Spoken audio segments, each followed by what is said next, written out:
So we'll go to the worksheet that we started the other day on, based on the video that we watched in class, which was that Avalanche video from the movie Triple X. Allows you to work on these as a group. There were some challenging questions on here. There's some tough questions on here. First question says, according to the Guinness Book of World Records, the fastest recorded speed for a snowboarder is less than 50 miles per hour. I mean, that's pretty fast, right? Okay, I don't want to be the guy on a snowboard that's going 50 miles per hour. Okay, but apparently it's possible. Assume Xander is the world record holder. He's the character in the movie, Xander. He's the world record holder, and that he can snowboard this fast. So 50 miles an hour, this guy is going down the hill, 50 miles an hour. What is his speed in meters per second? And assume that 1 mile per hour is equal to 1.6 kilometers per hour. So what we're saying here is that you got to do two conversions.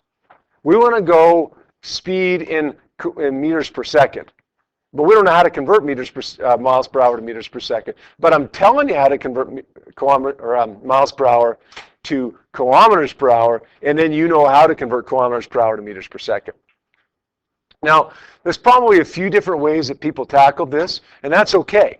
I'm going to show you one way that works nicely when you have a conversion factor that's written like this. 1 mile per hour equals 1.6 kilometers per hour. If you like the way that I'm going to do it, that's great. Copy it down. Use it if you ever have to do this or some other unique conversion. If you don't like it, you like your way, and it works for you, then go ahead and do it your way. Okay, here's what I'm going to do. I'm going to say 1 mile per hour. Remember, I'm converting from miles per hour to kilometers per hour first, and then I'm going to convert kilometers per hour to meters per second because I know how to do that. I'm going to set up a little fraction here. 1 mile per hour is 1.6 kilometers per hour equals 50 miles per hour over x kilometers per hour. Does that make sense? If I had a fraction like this, 1 over 2 is equal to 3 over x. You'd say x is equal to 6, because those two fractions have to equal each other, right? 1 half is the same as 3/6. Well, then 1 over 1.6 is the same as 50 over something. We've got to figure out what that something is here. X goes up by multiplying. So it becomes 1 times x over 1.6 equals 50. And then the 1.6 goes up by multiplying. X becomes equal to 80 kilometers per hour. All right, halfway there. 80 kilometers per hour, we can convert to meters per second using the technique that I taught you last week, is equal to 80,000 meters per hour, or 80,000 meters per 3,600 seconds. Convert kilometers to meters on the top, then convert hours to seconds on the bottom. That works out to be, I believe it was 22.22222. Is that right? 22.2 repeating. We won't worry about significant digits there or anything, just 22.2, 22.22. It's all good. 2. A typical power avalanche moves at a speed between 60 meters per second and 90 meters per second. I mean, think about that, 90 meters per second. That's a football field per second. Okay, that's why you don't want to be, well, that's part of the reason why you don't want to be in the path of an avalanche, because it can travel the length of a football field in 1 second. It's going to be hard to get away from that, right? Very hard to get away from that.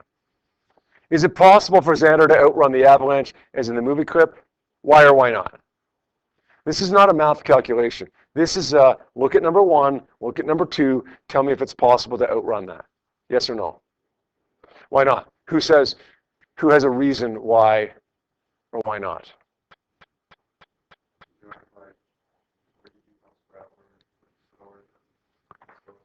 Yeah, meters per second, right? 40 meters per second.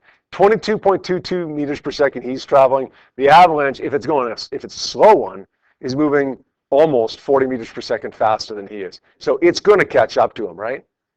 Given enough distance and enough time, it will catch up with him every single time. So the answer is no, basically, because the avalanche is traveling faster than him. Question 3. Assume Xander is snowboarding at the record speed of 50 miles per hour, which we said just a minute ago was 22.222 meters per second. The avalanche is moving at the lower limit of 60, so that's a slow avalanche. A fast guy, a fast snowboarder, a slow avalanche. Xander gets a 10-meter head start on the avalanche.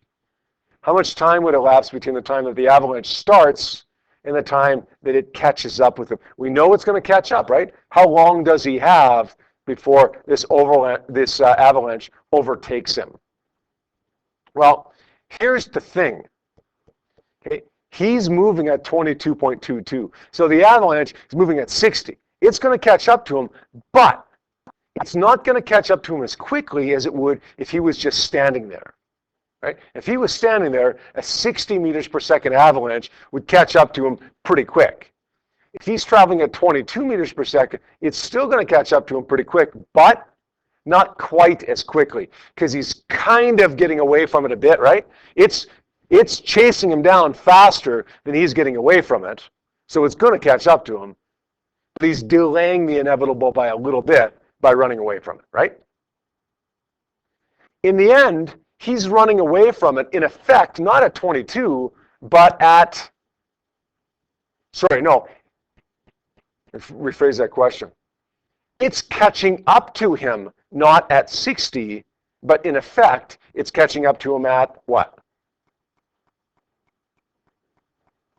No, not 50. 38 meters per second, or 37.77 meters per second. Where does that come from, Miles?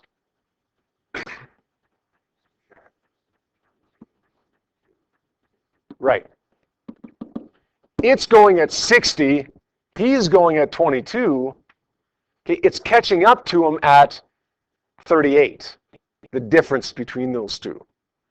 So, in effect, that's the relative velocity. The relative velocity of the avalanche in him.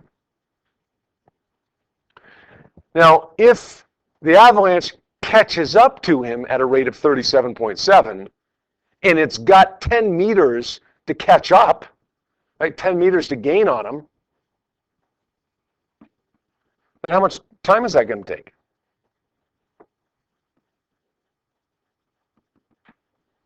Well, assuming it's traveling at a constant speed, let's say v is equal to distance over time. Let's rearrange that. The t goes up by multiplying. V times t equals d. And then the v goes down by dividing. T is equal to d over v. You guys see what I've done there with rearranging? Want to get rid of a number that's on the bottom? Take it to the top on the other side. Want to get rid of a number that's on the top? Take it to the bottom on the other side. In effect, what we've done is switch t and d. Just switch those positions. Distance is 10 meters. Velocity or speed, 37.777. The time is what? About a third of a second, 0.3. Who's got the exact number there? We get 2.270 seconds. So, I mean, really, we watched that video, what was it, 5 minutes? Of him outrunning this avalanche going down the hill. How long could he really outrun the avalanche for? 1/4 of a second before he gets buried in the avalanche. How far would he travel before the avalanche caught up with him? Well, let's go back to d is equal to v over t, v times t.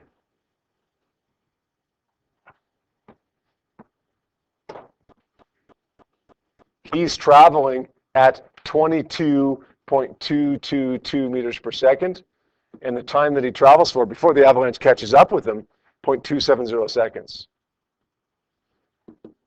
So how far does he get to go? What is that, about 6 or 7? 6.7 meters. Would you look at that? This room is about 10 meters wide.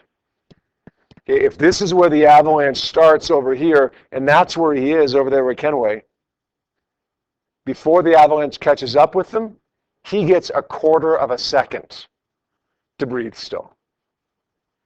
By the time the avalanche catches up with him, Kenway has made it about halfway, a third of the way to those rocks out there, and then he's buried.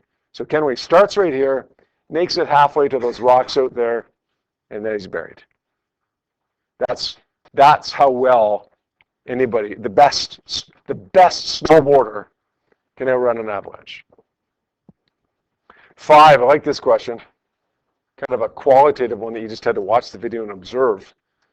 Relates to kinetic energy, which we haven't talked about in Physics 20 yet, but you did address in in Science 10. So you kind of know what kinetic energy is, right? Energy of motion. Right, Sabina?